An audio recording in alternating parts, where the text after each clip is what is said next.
Hello everyone and welcome back. I am so excited to be sharing all of this finished jewelry with you, and I was using one of the bead mixes from my ambassador design kit for November from Jesse James Beads, and I have the winter solstice. It's the holiday collection for 2021. I do have a few things left over. So I do have another one of these star charms, or pendant charms. I do have the 4 cones. I have a couple of the elongated beads left over in the crystal and a couple of snowflake. And so what I did was I have 5 necklaces and 7 pairs of earrings made from that one bead mix, with the exception of this one here.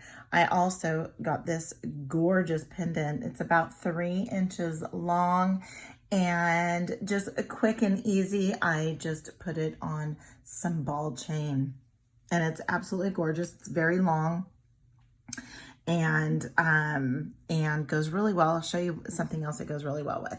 So then I also have this gorgeous necklace made with these purples, and I used some Softflex beading wire.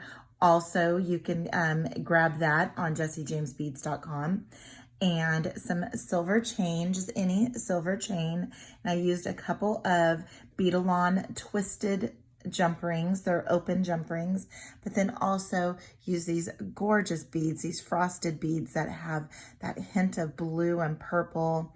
Use the crystal rondelles and the gorgeous charm that came in the bead mix. So that there is just a gorgeous little necklace. This one's probably about maybe 19 inches long.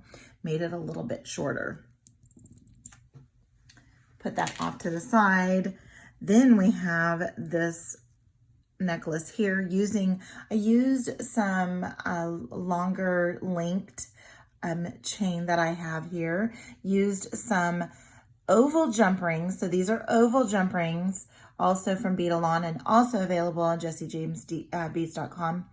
I did not use wire guardians. So when I use my Softflex beading wire, I don't use wire guardians most of the time. Sometimes I will, sometimes not, most not. But what I do use are the oval jump rings.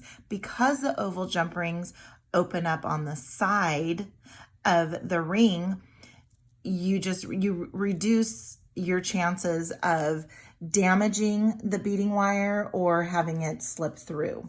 So then I just grabbed all these gorgeous beads from the bead mix and strung them up and put them on some chain. Again, this is probably about a 19-inch necklace, 18 or 19-inch necklace, probably 19 with including the lobster clasp.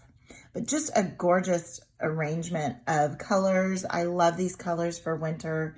Blue is just such a gorgeous color, and this bead mix just really, it was really easy to work with. Now, it did take me some time. I did, when I did my unboxing, which I will include the link to the unboxing in the description. And when I did the unboxing, I kept all the beads out, and that's what I'll typically do. So then I can try and come up with what my designs are going to be. And I just hit a design block. And I think I was just trying so hard to get something out and get it out right away. And it was late at night, and it didn't come to me until after looking at it for a couple of days. Came back here to my desk, and I was able just to focus, and sometimes just focusing. And in one night, I made everything. So it was pretty incredible after I got started on it. So if anybody hits those little design blocks, just step away and come back with a clear mind. And so here we have this gorgeous star pendant. All I did was attach it to some chain. I have a nice short necklace. This one's probably more like 19 and a half, 20 inches. And just absolutely gorgeous. Look at the rhinestones and the sparkles. So I still have one of those left. Then for this one here, I was very much inspired by Nilay Patel. Nilay Patel is the designer owner for Silver Silk, and Silver Silk capture chain and custom findings are available on jessiejamesbeads.com. And what the capture chain is it's ball chain with wire knitted around it. And his custom findings include these end caps that have little teeth on the inside to grab onto the ball of the ball chain, and just absolutely gorgeous. You see your SS there, and again for Silver Silk, and this is available on jessiejamesbeads.com. And it's just a beautiful way to finish off a necklace. And what I did here was took one of those large crystal beads and then a couple of the smaller ones, and then used some 6/0 seed beads, then 8/0 seed beads, then started up here with the 8/0 and then ended with the 11. And again, not my design. I just kind of tweaked a little bit on something that Nile had already shown and thought that that bead would be absolutely perfect. And I have these gorgeous seed bead colors. Again, seed beads are available on jessiejamesbeads.com. So we'll put that one off to the side. Then we'll get to earrings. So some of them were just very easy to come up with because I loved these elongated beads with these little tiny beads. Not the exact color, which that's what I was going for, but they just blend so well. And then I used those daisy spacers. And all I did was use a head pin and used a wrapped loop at the end. So very cute, dainty. I used some of those ball fishhook ear wires. This one here, I used these gorgeous crystal beads and then these crystal crusted beads and then these silver metal beads down at the bottom. And what I did was I used a head pin and again did a wire wrap. Now then I connected it to just a simple loop and then did my wire wrap at top and then did another simple loop on the bottom and wire wrapped at top, and then have some hinged ear wires. And this is just I love these beads too because they're that purple. They have a little bit of that purple color, and so those go well with those could go well with either of these necklaces. They can go with that necklace, or even better yet, go with this necklace here. Then I have just I took that same concept from that first pair of earrings because I just really loved it. But then I loved these snowflake charms. And so I did the wire wrap loop even at the bottom. And what I did was started my loop, attached my charm, and then wire wrapped, strung, and wire wrapped. So I used some 20 gauge craft wire for that. And again, using the hinged ear wires. Sometimes I use the hinge, sometimes I use just the standard like fish hook ear wires. It just depends on how I'm feeling it, how I'm feeling that pair of earrings. So here I'm using some of those snowflake connectors because they have holes on both sides. And then using the bead caps and these gorgeous, gorgeous faceted beads.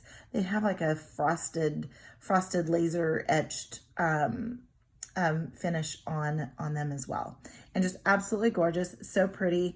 I have actually wore these and they were very pretty because I didn't know, you never know the length. How are you going to do the length? I have not short hair, but not long hair. I don't really pull my hair back as when I'm going out or anything. And so I just wanted to see how that would go, how these would go and the length. Cause I thought, well, maybe I'll add, just add more to it and add some more beads or just stop and be done. And I stopped and was done, and they just turned out super pretty.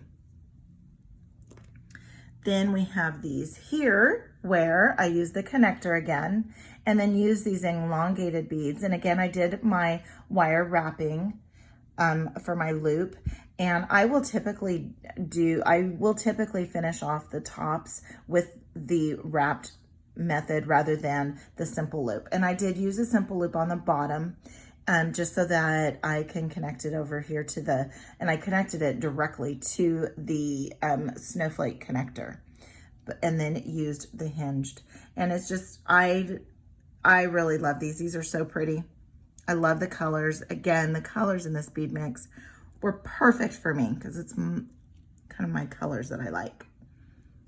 Then I, for this one here, used those gorgeous crystal beads and the bead caps. Love the bead caps and these tubed beads. And what I did was I just crimped some crimp tubes on the ends, and then made myself a triangle. And as I made my triangle, I was doing something and I kind of pulled on it a little bit, and I elongated the center. And so then I worked it a little bit more and was able to get that look where it's triangle, but then kind of a drop. And also too, what I did was I did work harden. And so I did two loops when I did that. I did one loop on the end going backwards and then one going this way here, and then connected them, and then made myself an ear wire using the same metal, and came up with these gorgeous, gorgeous earrings. So pretty. And I have them facing so that they're facing this way rather than putting the ear wire on that way. I like it like that. Then I have these earrings here where I had some extra chain. So I had some extra chain. It was maybe about 3 inches of chain. So not enough to really make a whole lot. And so when I was trying to think of how I was gonna do the teardrop, I thought, oh, I can just attach the chain. And then I still had these gorgeous beads that I didn't put on that necklace, and thought, okay, so then this can be the pair of earrings that goes with that necklace. And then I did wire wraps at the bottom, but then I didn't attach them directly to the ear wire, to the loop. I still use the jump ring, and then I use jump rings in between as just a little bit of a decorative spacer. And so that's those pairs of earrings, that pair of earrings. So ended up with 1, 2, 3, 4, 5, 6, 7 pairs of earrings. Then I'm going to show you this last, I already did show you a little bit of it, but I'm going to show you my idea around this one here. So this one here is that gorgeous crystal pendant, and all I did, and I didn't have any gunmetal bead tips for the end and attach it with a lobster clasp. I am going to do that, so I'm just going to have to find some and do that before I put this, before I start using this. So I have this here, and I thought of something that I had already made. I had already made this necklace here using some more beads from Jesse James Beads, and this I believe was in a mystery bead box. And I put these two together, and all I did was string these because these were all large hole beads. And then I used a 2mm or maybe 1.5 millimeter leather, did some barrel knots, and then connected them at the end. And what I did was I actually had this here. Let's see if we can get this unwound. I had this layered with that. And you want to talk about gorgeous, just perfect colors and just a gorgeous finish. And again, these are Jesse James beads too. So if this is your first time watching one of my videos, welcome and thank you. Please be sure to like the video if you do, and comment. I read all of the comments. And if you haven't done so already, please subscribe. And until next time, bye.